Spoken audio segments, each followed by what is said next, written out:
Қазақстан Халқы Ассамблеясының 30 жылда біздің қоғамдағы атқарған қызметі орасан зор. 30 жылдыққа 30 түрлі игі іс жүргізетін боламыз. Біз биылғы бастамамызды жұмысшыларға арнадық. Жастарға ақыл айтып, оларға бағыт, бағдар беріп, батасын беріп отыратын ақсақалдарымыз азайды.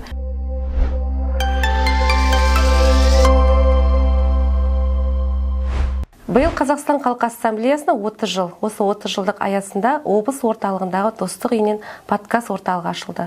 Подкаст орталығымыздың алғашқы қонағы облыстық ақпарат және қоғамдық даму басқармасы, қоғамдық келісім мекемесінің басшысы Амангүл Әбдіғалиқызы. Амангүл Әбдіғалиқызы, бүгінгі сұхбатымызға қош келдіңіз. Алғашқы сұрағымызды: бүгінде қоғамдағы бейбітшілік пен келісімді сақтау бағытында ассамблеяның атқаратын рөлі зор. Осы орайда ұйымның қоғамдағы орны және мақсаты туралы айта кетсеңіз. Үлкен рахмет. Биыл Қазақстан Халқы Ассамблеясының 30 жыл, және осы бағытта біз Маңғыстау облысы бойынша осы 30 жылдықты қалай өткіземіз деген алдымызға мақсаттар мен міндеттер қойып, және іс-шаралар жоспарын бекітіп алғанбыз. Өзіңіз айтып өткендей, Қазақстан Халқы Ассамблеясының 30 жылда біздің қоғамдағы атқарған қызметі орасан зор.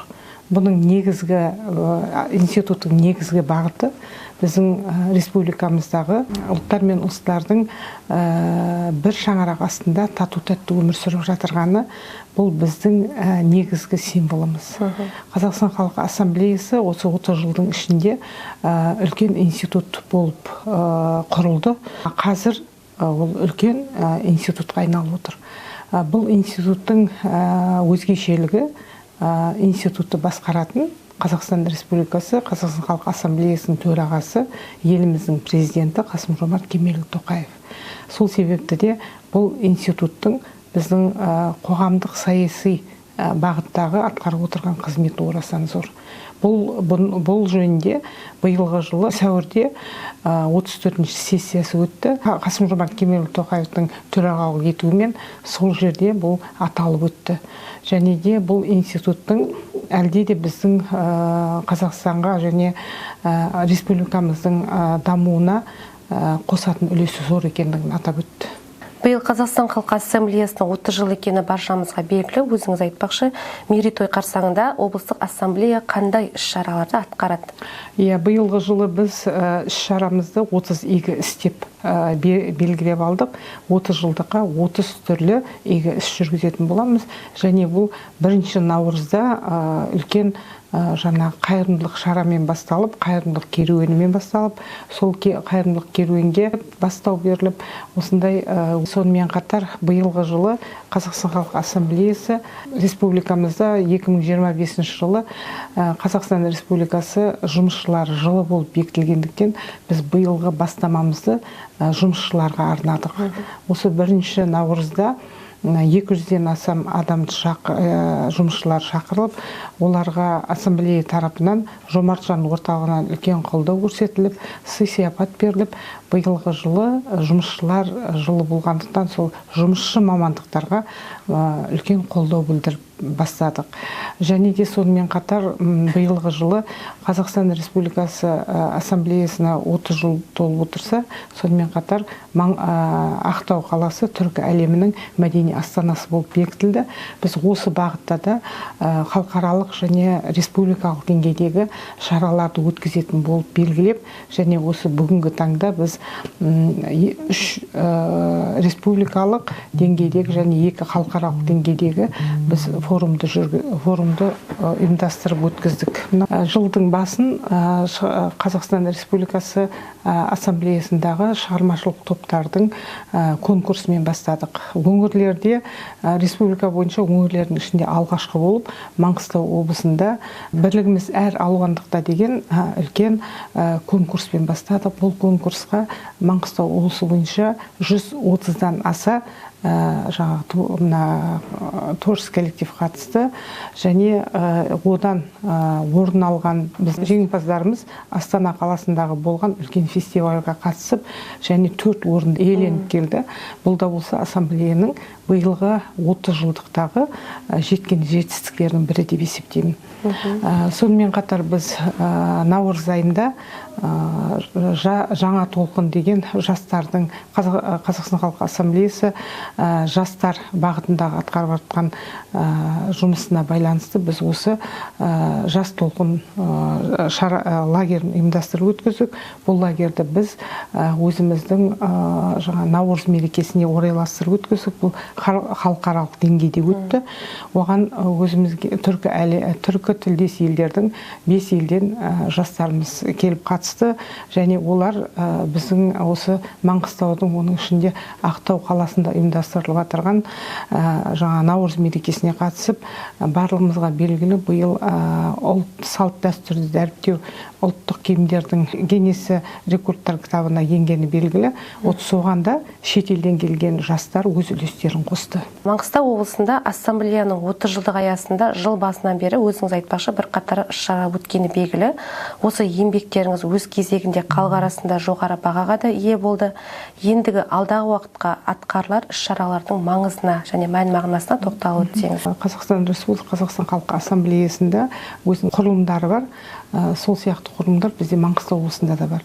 Олар аналар кеңесі, ақсақалдар кеңесі, ассамблея жастары, этномедиация бағыты, журналистер клубы, және де этномәдени бірлестіктер. Біз осы бағытта биылғы жылы 30 жылдыққа орай осы құрылымдардың да барлығын тарта отырып үлкен шаралар ұйымдастыруды алға қойып отырмыз. Оның бірі этномедиация бағытында осы тамыз айында үлкен республикалық форум өткізгіміз келеді.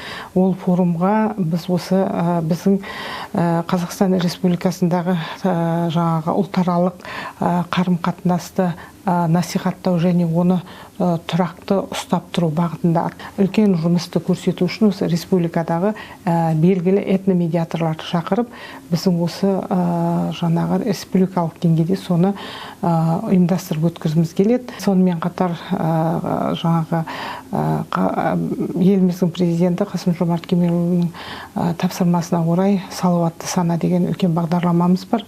Салауатты сана бағдарламасының негізгі мақсаты ол қоғамдағы 5 кеселмен күресу. Біз осы бағытта да алдымызға үлкен мақсат қойдық. Оның ең бірі басқа өңірлердің алғашқысы болып, осы жаңағы лудомания, ойын құмарлыққа қарсы жолын кесу мақсатында біз жаңағы салауатты сана деген үлкен жаңағы керуен бастадық.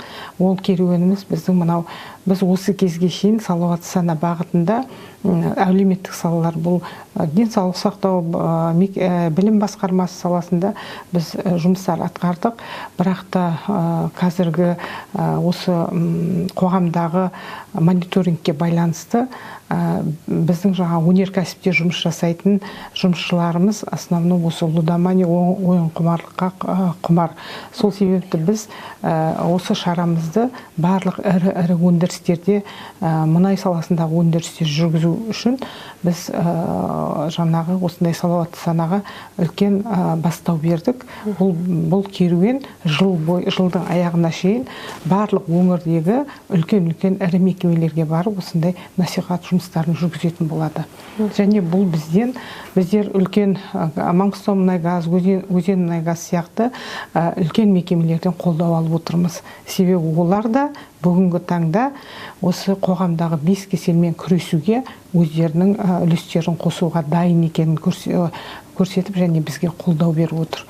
Және де сонымен қатар біздің қазіргі таңдағы отбасылық құндылықты насихаттау, отбасындағы ана мен әкенің орны, отбасындағы бала тәрбиесі, осы бағытта да біз жұмыстарымызды одан әрі жалғастыратын боламыз. Және де осы республикалық деңгейде алтын шаңырақ күміс кереге деген үлкен жобаны жүзеге асырып отырмыз. Биылғы жылы екінші рет біз бұл жобаны да ауқымын кеңейтіп отырмыз биылғы жыл. Себебі біздің қоғамда отбасы құндылықтарын мықтап ұстап отырған, осы қоғамға адал азамат тәрбиелеп отырған отбасылар көп. Біздің негізгі мақсатымыз сол отбасыларды халыққа насихаттау және оларды үлгі тұту. Осы бағытта да біз жұмысымызды жалғастырамыз және сонымен қатар біздің ақсақалдар кеңесі бар. Облыстық Қазақстан халық ассамблеясының ақсақалдар кеңесінде қоғамдағы рөлі өте зор. Себебі қазіргі кезде ешқандай өтірік емес, жастарға ақыл айтып, оларға бағдар беріп, батасын беріп отыратын ақсақалдарымыз азайды. Сол себепті біз ақсақалдар институтында дамытқымыз келеді. Осы бағытта ақсақалдар кеңесінің жұмысында қолға алып отырмыз. Сол ақсақалдар кеңесінің негізгі бағыттарының бірі ол адал азамат деген. Осы адал азамат деген жоба аясында ақсақалдар кеңесі мен аналар кеңесі бірлесе отырып, осы біздің облыстағы ауылдық жерлердегі, аудандық жерлердегі оқу орындарына, сонымен қатар білім беру орындарына барып, жастарға бата беру, оларға тәлім тәрбие беру, әдет, салт дәстүрді насихаттау бағытында үлкен көшпелі шара ұйымдастырылатын болады. Содан біздің облыста адал азамат тәрбиелеген отбасы дегенде үлкен конкурс жариялап отырмыз. Сол конкурсқа да біздің облысымызда барлық салада адал азамат тәрбиелеп, оны қоғамға үлкен үлесін қосқызып отырған осы отбасыларды, ол ата-аналарды біз насихаттап және оларға бір мотивация беру жөнінде жұмыстанатын боламыз. Облыстық Қазақстан халқы ассамблеясының жанынан құрылған аналар кеңесі бар. Ол аналар кеңесінің төрағасы өзіңіз. Жақында ғана ана қоғам болашақ тақырыбында үлкен форум өтті. Осы форумдағы қорытындысын айтып өтсеңіз және қоғамға келтірер пайдасын бөліссеңіз. Бұндай форум біздің өңірлердің ішінде биылғы жылы Маңғыстау облысында бірінші рет өткізіп отыр, алғашқылардың бірі болып. Бұл жаңағы форумға түркі тілдес мемлекеттерден әйелдерді шақырып, ол кісілердің келген біздің қонақтарымыздың барлығы да өз мемлекеттерінде үлкен лауазымда отырып, және де осы отбасы және бала тәрбиесі бағытындағы үлкен шаруалар атқарып отырған белді азаматшалар келіп, өздерінің осы қоғамдағы бес кеселмен қалай күресіп жатқандары жөнінде біз тәжірибе алмастық. Және де мен мақтан айтқым келеді, Маңғыстау облысындағы бұл өткізілген шара тек қана республикалық деңгейде емес, бұл халықаралық деңгейде үлкен баға берілді.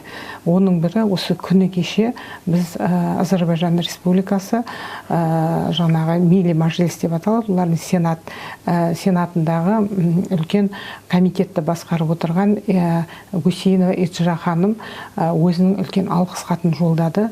Ол біз үшін, біздің еліміз үшін үлкен бір осы аналардың атқарып отырған қызметіне үлкен баға берілді деп жаңағы айта аламыз. Себебі біз тәжірибе алмасу арқылы, адамдардан үйрену арқылы біз қоғамдағы бес кеселмен күресе аламыз.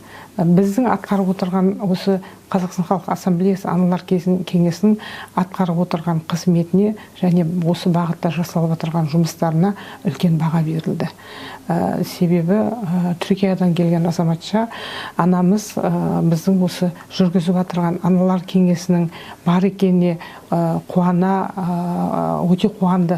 Себебі соны өздерінің еліне барып, бізде осындай бір институт құруымыз керек екен. Аналар кеңесі деген кеңес бізде де болу керек екен деген сияқты осындай бізден де алары көп болды олардың. Біз олардан да үйрендік қандай бағытта қалай жұмыс жасап жатқандарын. Осы бағытта да біз өзіміздің жұмысымызды Қазақстан халқы ассамблеясының аналар кеңесінің жұмысын біз тек қана республика емес, халықаралық деңгейге көтердік. Бұл жұмыс одан әрі өзінің жалғасын табатын болады. Өткен аптада өткен сессияда журналистер клубының жаңа құрамы бекітілді. этносаралық қатынас пен тұрақтылықты, достық пен татулықты насихаттауда журналистердің рөлі зор екені белгілі. Құрамы жаңарған клуб мүшелерінің алдағы уақытта қандай нәтиже күтеміз? Журналистер клубы бізде 5 жылдан бері жұмыс жасайды. Бірақ та биылғы жылы Қазақстан Халқы Ассамблеясының 34-ші сессиясында еліміздің президенті, ассамблеяның төрағасы Қасым-Жомарт Кемелұлы Тоқаев осы 30 жылдың ішінде ассамблеяның жеткен жетістіктері, олардың бүгінгі қоғамдағы атқарып отқан қызметтерін біздің журналистер арқылы халыққа насихаттау бағытында осы журналистер клубының жұмысын, құрамын өзгертіп, және де оның жұмыс жоспарын белгілеуге тапсырма берілді. Сол тапсырмаға сәйкес біз мінеки қазіргі сұхбат беріп отырған подкаст орталығымызды аштық, және де осы кешегі өткен өзіміздің облыстық сессияда құрамын бекітіп алдық. Бұл құрамға біз бұрын қатардағы журналистер келіп жұмыс жасаған болса, қазір біздің журналистер клубына осы біздің облыстағы ірі жаңағы телевидениенің, газеттердің редакторлары, олардың басшылары кіріп отыр, және бұрынғы кезде бізде режиссерлар, фоторежиссерлар болмай еді. Біз биылғы жылы сол құрамға, журналистер клубының құрамына біз осы кісілерді кіргізіп отырмыз. Себебі осы институттың, Қазақстан Халқы Ассамблеясы институтының атқарып отырған бүгінгі таңдағы үлкен жұмысын біз журналистер арқылы халыққа жеткізу. Осы бағытта біз жылдың аяғына шейін журналистер клубының іс-шаралар жоспарын бекітетін боламыз, және де осы подкаст орталығында журналистер өздерінің тәжірибелерімен алмасатын болады. Біз олардан үлкен көмек күтеміз. Біз отырған қазіргі подкаст орталығының болашақтағы дамуы қалай болмақ, және бұнда қандай мазмұндағы сұхбаттар немесе жобалар жүзеге асады? Подкаст орталығының негізгі бағыттарының бірі бұл Қазақстан Халқы Ассамблеясы институтының жұмыс бағытында, құрылымдардың бағытында атқарылып жатқан жұмыстар бойынша кейіпкерлер келіп сұхбаттарын беріп түсіретін боламыз. Және сонымен қатар бұл подкаст орталығы, мен ойлаймын, тек қана біздің жаңағы бір ассамблеяның бағытындағы жұмыспен шектелмей, біз қоғамдағы, мысалы, адал азамат тәрбиелеп отырған отбасы, ассамблея айнасы деген үлкен шараларымыз бар. Ассамблея, маслихат, парламент деген үлкен жобамыз бар. Осы жобаларға да біз өзіміздің осы республика деңгейіндегі спикерлерді шақырып, осы жерден сұхбаттар аламыз деген үлкен жаңағы мақсатымыз бар, жобамыз бар. Және де сонымен қатар бәрімізге белгілі Қазақстан Халқы Ассамблеясынан біздің 5 сенаторымыз сайланып отыр. Ол сенаторлармен де біз өз жұмысымызды жалғастыратын боламыз. Біздің сол сенаторлардың ішіндегі кураторларымыз бар. Сол кураторларды шақырып, дәл осы подкаст орталығына келіп біз сұхбаттар алатын боламыз. Бұл жерде тек қана қандай да бір неміз, қоғамдағы, бізге егер қандай да бір қоғамдағы қоғамдық ұйымдар болсын, қандай да бір фондтар болсын, егер сол сіздермен бірге біз бірге жұмыс жасайын деп едік, сіздің осы жұмысыңыз өте ұнап жатыр, сіздің подкаст орталығыңызда осы ассамблеямен біргелікте жұмыс жасауға дайынбыз деген әрбір азаматпен біз жұмыс жасауға дайынбыз. Ендеше бүгінгі шымылдығы ашылған подкаст орталығымыздың қадамы құтты болсын, жұмысына сәттілік тілейміз. Сізге де рахмет, осы орталыққа келіп сұхбат бергеніңізге. Облыстық Қазақстан Халқы Ассамблеясының жұмысы туралы және атқарылған іс-шаралар, алдағы өткізілетін іс-шаралар, жобалар туралы нақты кеңірек ақпарат бергеніңізге көп-көп рахмет.